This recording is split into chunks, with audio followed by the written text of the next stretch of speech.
Welcome to Sports Extra. I'm your host Ali Gauhar.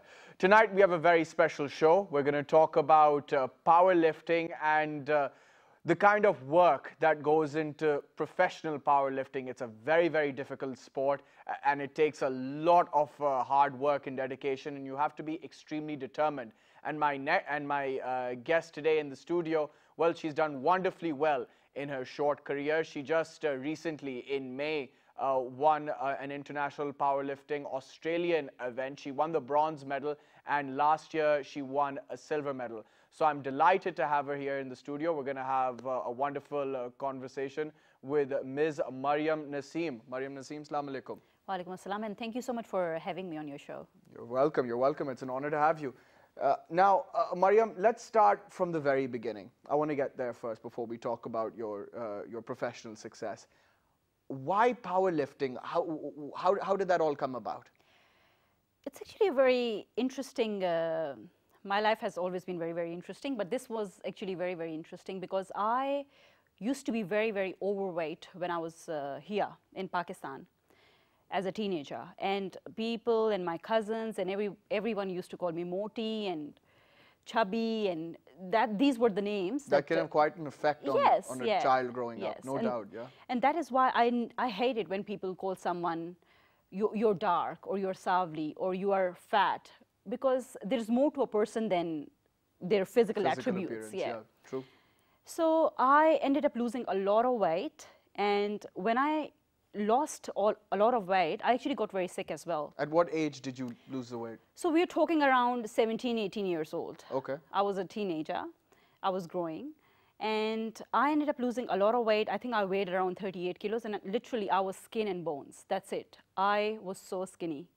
And after that, when I moved to Australia to do my bachelor, undergraduate, right, I used to live with all my Australian friends, and I was still, even though I was skinny, I still wanted to lose more weight. I was so proud of looking like a skinny girl, just showing off my skin and bones. I was really proud of it.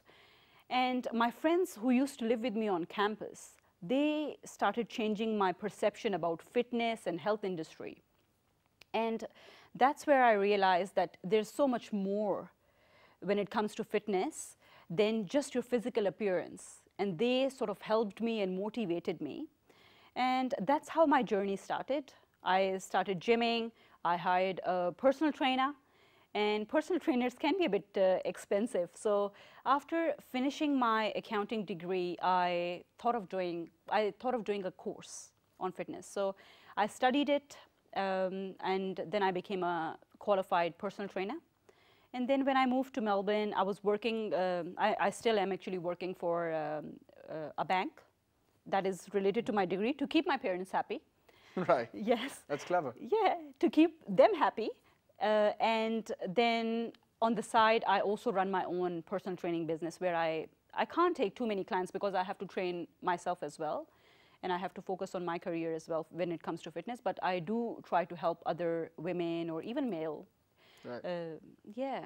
Well, you must be extremely proud of what you've achieved from the 12-year-old fat girl, as you know, everybody called you, you said, to become, and then you moved to Australia and you became this, you've become a successful banker, and on top of that, a successful weightlifter. You've got a lot going on, so that must be hugely satisfying. I don't call myself successful because, as my coach says, that you're always learning and you're always improving. And to be honest, what my goal is, where I see myself in future, I'm nowhere close to that. I'm actually a very new powerlifter, very, very new powerlifter. I call myself a baby in this industry. I've only started last year, 2017. So I've got a very, very long way to go. And to be honest, this is something that I intend to do for the rest of my life. I get so inspired when I see, because I compete in Australia, I really get very inspired because I see people who are 78 years old and they're lifting and they're competing. Because again, you've raised an important point there, Australia, where you spend most of your time. You live there now, you're working there, your day job is, you're a banker, and then now you're doing this, physical fitness and powerlifting. Australia, they've got a very sporty culture. They always have had, so it's quite easy to get involved in that, to get into that? I agree with you. It is very, very easy. Everyone around you is so inspiring, most of them actually. But at the same time, it is difficult as well. People think that I am in Australia, it's so easy for me. Everything is so easily available. But then it's really expensive too. And obviously, there's no one sponsoring me. So I have to, on top of that, I've got a full-time job. So it's not like I'm just sitting at home, my mom's cooking for me, I come home, everything is just prepared, my clothes are ready, I don't have to worry about anything, my bills are all paid for. It's not like that. It is actually very, very hard. And what I really appreciate about Australian culture is that they make time. People in our community, especially even the ones that are based overseas, they're all about, unfortunately, excuses. Oh, nahi, we've got kids, we are married, we have to give time to our spouse, we've got kids, we can't do that, we've got full-time job. I am working as well, and I've got other commitments as well. I work with so many different organizations. I try to help people who are new international students with their work, to find them jobs, to help them with accommodation.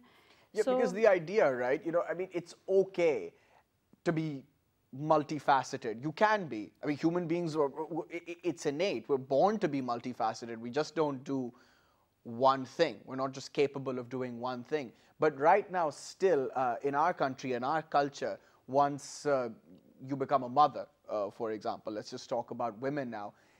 Yes, it is your prime job, absolutely, and that's the way it is all over the world. But that's not stopping you from doing other things in life or trying to achieve other things in life. But I feel that that bit will take a little bit of time. Yes, the West, of course, Australia is well ahead of us in that respect. But I feel like things, yeah, are well, not moving in the right direction, but it will take a little bit of time to get there, that sort of psyche, that mindset. I completely agree with you. To be honest, I actually feel very happy now that I'm seeing a trend. That is a trend. Definitely people are coming more towards fitness, sports, even women, and I feel very happy. Obviously, it will take time, but we are heading towards somewhere. No, when you talk about fitness, yes, I mean, the fitness culture here has grown tremendously in the last, I'd say, 10 years. And in the last 5 years, it's become more sophisticated. I remember when I was, going off topic here a bit, when I was growing up, when I was about 15, 16 years old, there were a couple of gyms here in Islamabad, and it was for boys, it was all about weightlifting. It was all about, benching, 100 kg and, doing deadlifts and all that. Yeah, that's all it was. But now it's become a lot more complex, a lot more sophisticated with what your with your jump squats, with your burpees, and all kinds of different exercises. So yeah, you're absolutely right. The culture, the fitness culture is changing here. And I think more educated people are also coming into the sport as well. Previously, if you look at the traditional weightlifting sport, guys who didn't want to study, their parents would be like, okay, no worries, you can be a weightlifter. Just don't spend your time elsewhere. Yeah. And don't get into any other activities, be a weightlifter. And people were not very educated, unfortunately, and they were still following the ways that shouldn't be. So now I think we have more qualified fitness trainers over here. We have people who are educated. At the same time, they are wanting to grow their career into fitness or weightlifting, powerlifting. So I see a lot of young girls or guys coming forward. They've got a lot of expertise, and they've got a lot of knowledge as well in the industries, which is really good. It's good. I mean, there's so much information out there now. I mean, you've got apps, you've got YouTube. You can see these exercises. You can see and observe these exercises. So it's a lot easier now. But the idea is, I mentioned Australia. Yes, of course, it's difficult, especially when no one's funding you, and being able to compete at that level with top athletes is always difficult. But as you said, like, there's so many people there that inspire you. It becomes easy. It's easy to achieve motivation. And clearly, when you moved to Australia, it changed you massively in a good way. So much so that you started weightlifting, you started last year, and you still managed to win a silver medal. That's incredible. Thank you so much. Look, it was not easy, especially this year. Mm-hmm. It was really hectic, because last year when I was here, I didn't get to rest much, and my life over there is pretty full on. with my full-time job and everything. So I actually ended up in a very bad injury. And you had a back injury, right? But you still managed to pull through and win the bronze. It wasn't really a back injury. It was my piriformis muscle. So I just what is that? Tell us. For the layperson. It's actually a hip rotator. So it helps you to rotate your hip. Okay. And it was severely tired because I was constantly training and training and training because there was some miscommunication. I shouldn't call it miscommunication, but there was some problems with the world powerlifting, not really releasing the right dates and giving it to Australian Federation. Right. And that's why the date of the competition kept on changing. And you can't train for a competition for so long. You should only be training for 3 months, not more than that, because at the end of the day, you're lifting really heavy weights, and you shouldn't be doing that for more than 3 months. Your body needs rest. It puts extra stress on your muscles and your body. And because there was some confusion with I don't know what happened with the World Powerlifting Federation, but they didn't release the proper dates. I was actually meant to compete in February, so I started it in December. But then when they released the dates of the competition, I had to compete in May. And can you imagine, I had started in December, and I had to go all the way through to May. And because of that, my piriformis was extremely overworked. And I remember 3 weeks prior to my competition, I couldn't even lift 60 kg, which is so easy. It was 63? My weight category is 63, was 63 this year. So your coach actually decides whether you're going to compete in 57 or 63, depending on where you have more chances of winning the medal. This time around, to be honest, we weren't even thinking of getting a medal, me and my coach. And to be honest, in most cases, that is never my idea. My idea is to train as much as possible, compete as many times as possible, so that I have that I build up that confidence, so one day I can go and represent Pakistan in the worlds. At this stage, I call these competitions as my practice matches. These are practice matches for me. So inshallah, one day they will all pay off. But just to go back to a few months ago, the bronze medal that you won, as you said, you had a hip injury, and you and your coach weren't even thinking about winning a medal. So how did it happen? What was going through your mind? All I think about when I'm preparing for a competition is that I want to perform better than my last competition. And I want to increase... Constant improvement. Yeah, and I want to increase my numbers. I don't look into any other lifter's profile. I don't, because my focus at this stage is only and only myself. I want to grow as an athlete.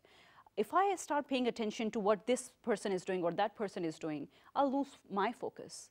And I think this is the message I'm trying to give to the other athletes as well. Focus on yourself. So my coach was like, just focus on yourself. It will stress you out though, because at the end of the day, you're putting yourself out there. And then my coach was like, you do the best you can. We'll see how we go. Three weeks prior to my competition, I couldn't even lift. And I was so frustrated one day. I was like, I'm not sure if I should even be going on the platform. I'll just make fun of myself in front of everybody. And he's like, no, don't overthink. You rest for 3 weeks. Right. So I didn't train for 3 weeks, so close to the competition. So my training was a bit all over the place. I wasn't really happy. And on the day of the day before my competition, I texted my coach and I was like, Lyndon, I'm not sure if I should be doing this. Because I knew that people over here were looking forward to it. And that also puts pressure on me. But that's why I have such an amazing coach. He's like, Maryam, just forget everything about Pakistan. You need to focus on yourself, and we'll see how we go tomorrow. Just come with a very positive mind. So I went and I competed. I was just, and I told my coach, usually we discuss the numbers that I'll be attempting. So I just told him, Lyndon, don't tell me what numbers you'll be putting forward for me to lift. And he's like, are you sure? And I'm like, I don't want to know. I'm not interested in knowing what I'll be lifting. He's like, okay, no worries. And he gave them the numbers, and I actually did well, better than what I was meant to. And I wasn't even expecting that. So I was actually pretty stoked. I was so stoked. And after finishing the competition, I didn't think I'll be winning anything. because that was not the intent. The intent to go on the day of the competition was to show true sportsman spirit. And I did whatever I had to, and my friends were there to support me. After finishing the competition, me and my friends, we were like, okay, let's go. I don't want to stay for the medal ceremony. I didn't even know what I had lifted. I was like, I'll just speak to Lyndon later on, because I didn't sleep the night before. I was so stressed. So me and my friends, we had left already, because I was starving. I had to eat something. So I bet, yeah. Yeah, I had to eat. It is definitely a very long day as well. You start very early on. You probably can't even eat what you want to when doing that. Yeah, because you'll end up throwing. Yeah. So me and my friends, we had left already, and then my coach called me and he's like, where the hell are you? And I'm like, oh, I'm on my way to have lunch and go get some rest. And he's like, you have to actually come back for the medal ceremony. And I'm like, what are you talking about? And he said, you have actually won the bronze. Yeah, and I was like, oh my God. Like, I was so stoked. I was so happy. Like I said, I never go there to win anything. This is never my intention. Even when I say that one day I would love to represent Pakistan in the Worlds, this is why I started powerlifting. I never say that I want to win gold, I want to win bronze, I want to win silver. I just want to go there because no one has actually gone to the Worlds. No one woman from Pakistan has actually represented Pakistan in the Worlds. And to qualify for it, you really have to be a very elite, top-class athlete. And I don't qualify for it right now. So I'll just be very proud, even if I qualify, I can go there, have a great time. Powerlifting community, especially overseas. Over here, everyone tries to compare themselves to me or other, or her bench is really shit. I get this all the time. And I agree, my bench is actually not very great. But then we are all here to improve. Obviously, I'm not going to be good or great at everything, but yeah, I think the attitude needs to be very, very positive. I'm here to learn, I'm here to improve myself, and inshallah, one day I'm very, very hopeful and positive, and if God has planned this for me, I'll go and represent myself. That's great to see so much passion and so much motivation, and we're going to continue to talk about what you've achieved and what you plan on achieving. We're going to do all that after a short break. Stay tuned.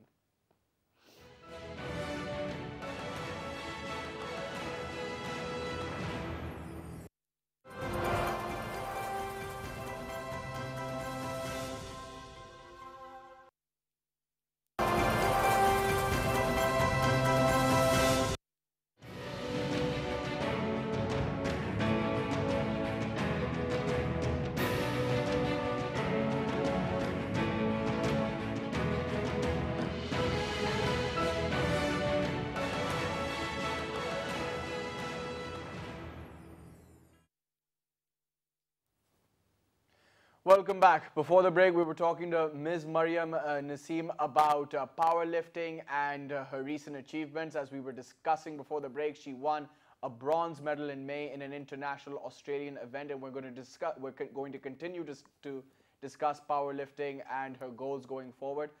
Maryam, you were talking in detail about the bronze medal that you won in May and how you weren't expecting to win because of your injury and you hadn't even been training much, so it became as a real surprise to you that you managed to win a bronze medal. But I'm interested to know, people can look at powerlifting, like watch it on TV or even like watching you do it live, and they'll just think, okay, you're just picking up a really heavy, you're just picking up something really heavy and yanking it up. But it's not that simple. It's not just about brute strength. There's a lot of science behind it. There are a lot of technicalities. I'd like you to discuss that as well, the technicalities of powerlifting. Look, it's actually a very, very good question. People think that deadlifting or bench press and squats, it's as simple as just picking the weights and just doing the rep. It's not as simple. There's a lot of preparation that needs to go into to prepare for a competition. So we usually, in most cases, one person needs around 3 months to prepare for a competition. Obviously, if you're very, very new, you'll take a bit more time than 3 months. And then you have to follow a proper program, a proper diet. You really need to be listening to your coach and not questioning him at all. When I first started last year in, I think I started in Feb. So I went up to my coach, I hired him, and I was like, look, Lyndon, I want to compete in May. He's like, but Maryam, you don't have any basis or background of powerlifting at all. And I said, I don't care. That was the Pakistani in me. I don't care. You do whatever you have to. Write me a very, very difficult program, and I want to be lifting really heavy weights. He's like, I am telling you that you won't be able to. So we have to start from the very beginning, just with a 20-kilo bar. And I'm like, no. I can lift more weights, and you don't tell me. I'm a personal trainer. I know more than you. You do what I'm asking you to. He's like, you know what? Hands up. Okay, no worries. I'll make you a program. And I couldn't do it. What I asked him to do, I couldn't do it. And that came as a real surprise to me. You can't leapfrog your way into something as difficult and scientific as this. So, and that's when I realized, and it hit me really hard. And obviously, it sort of spoke a lot about my ego as well, that I had to put my ego aside and really start from the very beginning with a 20-kilo bar. You should have told him that you're a Pathan. An ego comes with you lot. And then he not only coached me physically, powerlifting is all mental game. It really is all mental game. My last competition, when I was going to do my last rep for the deadlift, I said to Lyndon, I don't think that I'll be able to do that because my hip was really fired up and I was in a lot of pain. And he's like, no, you can do this. And I listened to the angry music, I listened to his screams and everything, and I went there and I did it because it was all mental game. So when you're training, it's all about mental game. You have to be before the physical aspect even comes, you need to be mentally very, very strong. Strength takes forever. It takes ages to develop strength. So tell me, what kind of training did you have to do? What kind of training did you have to undergo to improve your strength, and also your diet? What did you have to eat? What were you told to eat? To be honest, in terms of training... And how much to eat, yeah. In terms of training, you have to do the same thing over and over again. Because we have 3 lifts. In order to improve those 3 lifts, you need to be doing them over and over again. What are the 3 lifts? Tell us. So we've got deadlifts, we've got squats, and we've got a bench. So I had to do the same thing over and over again. We do have accessory workouts. So by accessory, I mean bodybuilding stuff. So the normal bodybuilding, lat pull downs, leg presses, lunges, all of those. But we call them accessories. They are not our main lifts. So you really need to be doing the same thing over and over again. And because of the repetition, it can be a bit boring at times. It can become a bit boring because you're doing the same thing over and over again. Repetitive, yeah. Yeah, and then especially at the beginning of any program, because one program goes for 6 weeks. Any powerlifting program goes for 6 weeks. That's one leap. So the weights are so low, they're so light that you get very bored. You're like, why am I even doing this? Why am I even lifting 40 kilo? Because there's no fun in lifting 60 kilos. So, but you just have to look at the bigger picture. You have to look at the end of the program because we've got 3 programs, 6 weeks, 6 weeks, 6 weeks. So you have to look at the bigger picture. And I always tell my coach, give me the end of the program as to what my numbers should be. So if everything goes well, at the end of the last program, you should be hitting those numbers as long as you don't end up having an injury or any other problems. In terms of the diet, to be honest, when I got into powerlifting, I felt so happy. Because when I was bodybuilding, I really had to be very, very careful with my diet. I couldn't eat rice, I couldn't eat roti and all the carbs. I had to be very, very careful. You couldn't eat any carbs? I'm sure you'd have to, like a little bit at least for breakfast to keep your energy going. To be honest, I used to be very, very careful and conscious about my weight. So most of my diet, when I was bodybuilding, I tried to avoid carbs as much as I could. But when I came into powerlifting and I wasn't having carbs, and my coach goes, if you're not going to eat carbs, you won't be able to lift. Absolutely. That's the first thing that came to my mind when you said you didn't eat carbs. So when I started powerlifting, I was like, I am so relieved. I can have my biryani, I can have my dal chawal, I can have karahi with naan, and I can have bread. So I only, to be honest, ended up putting 3 kilos, and my lifts improved so much. And when I was talking to you about mental game, my mental game is so much more stronger. I don't look at myself that I need to be looking skinny. I need to be on the scale, like I should be 57 kilos, or I should be this much, or I need to look skinny, or my face needs to look skinnier, or it's not a priority anymore. I can eat ice cream. I love ice cream. So I can have all of that. So I feel a lot more relaxed, and I feel happier because food is so important. So compared to other forms of fitness where you're following keto diet, where you have to eliminate carbs, I feel like this is mental torture, where you're torturing yourself to the next level. How can you not eat carbs? How can you not eat rice? How can you not eat roti? How is that even possible? And to be honest, I feel very strongly that you can't maintain this for the rest of your life. So you need to be on a diet that you can maintain for the rest of your life. You need to be very careful about your portion control and the timing. Of course. Just out of curiosity, how much cardio goes into your workout as a power lifter? Or is it just lifting, focusing on building your muscles? I wish I did cardio.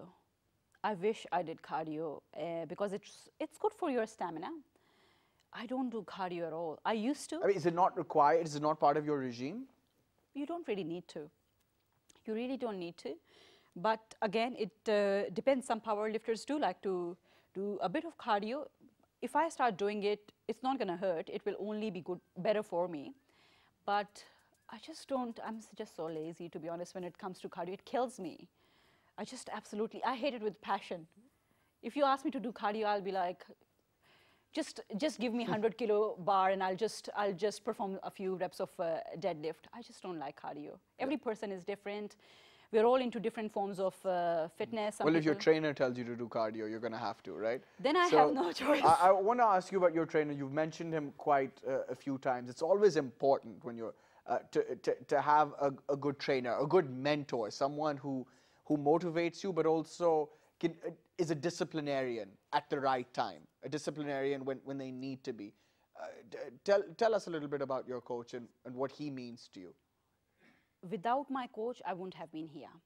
I think for any athlete, even though I've studied fitness myself and I've been doing this for so long, it is so important to have a coach, someone who can monitor, someone who can compare, and not just physically be around to support you, but even mentally.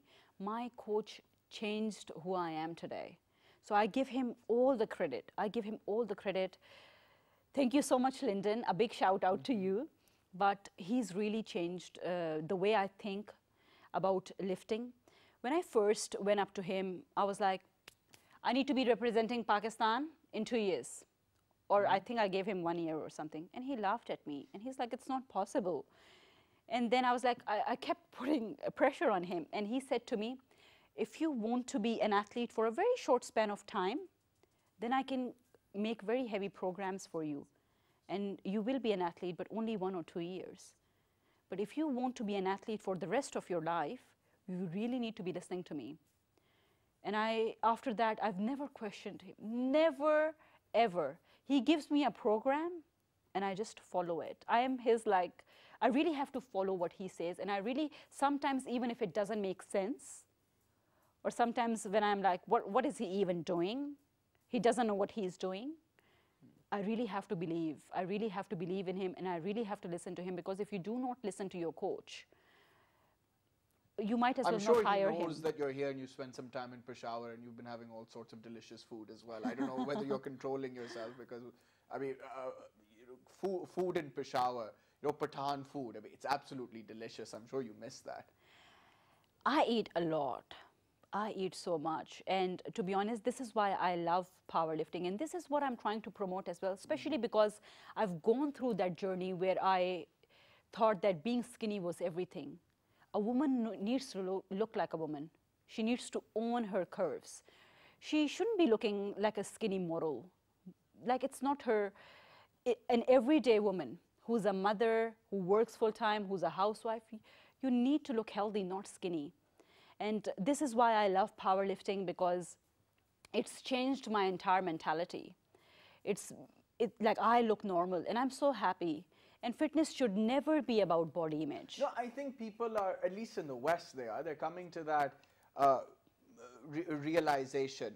Yes, of course, I mean, it's still, the idea is still very much there, you know, being tall and skinny and looking like a Vogue model is the way to go. But I feel like that mindset is changing. And you were talking about how you changed when you started studying fitness and then you actively started pursuing powerlifting, how it completely altered your mindset for the better. Because, I mean, when you're exercising and at that level, the way you're doing it, you release all kinds of endorphins that increase positivity. And this message that you want to send to women out there, especially over here, you know, even housewives or bankers or whatever they're doing, they have to take time out of their day to exercise, because it's going to improve their mindset. It's going to make them happier.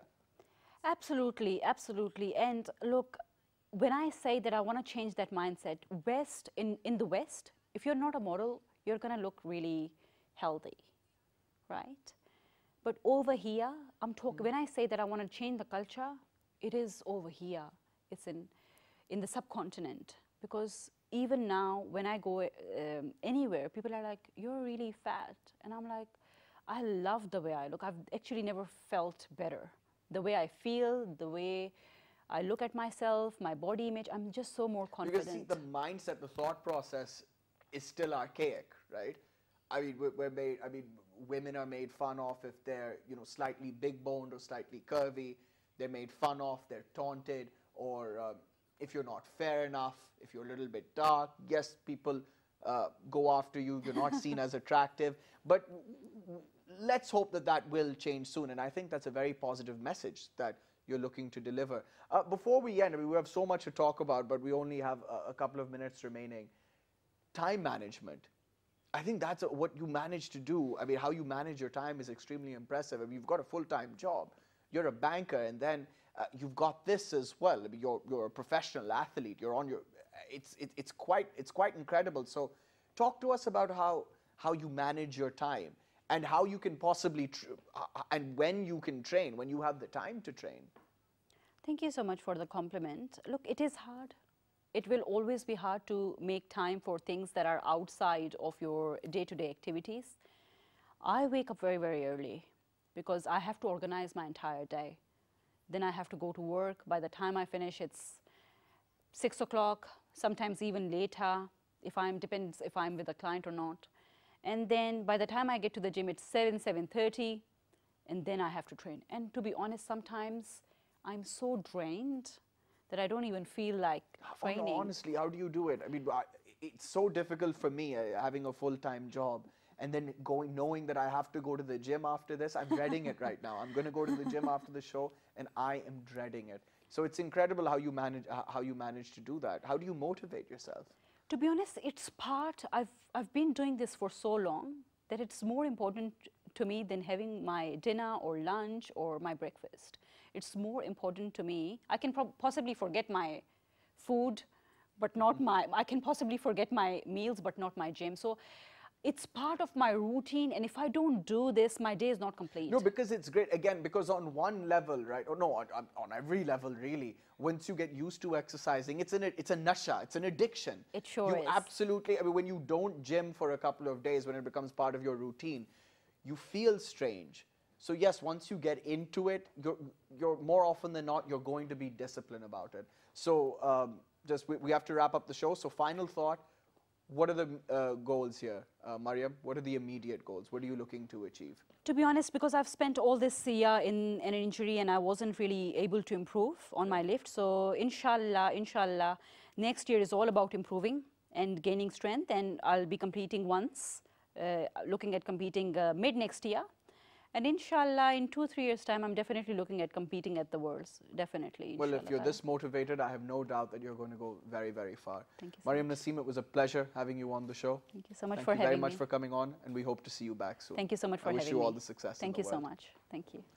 That's all we have time for. Keep watching Sports Extra on PTV World. See you next time. Bye-bye.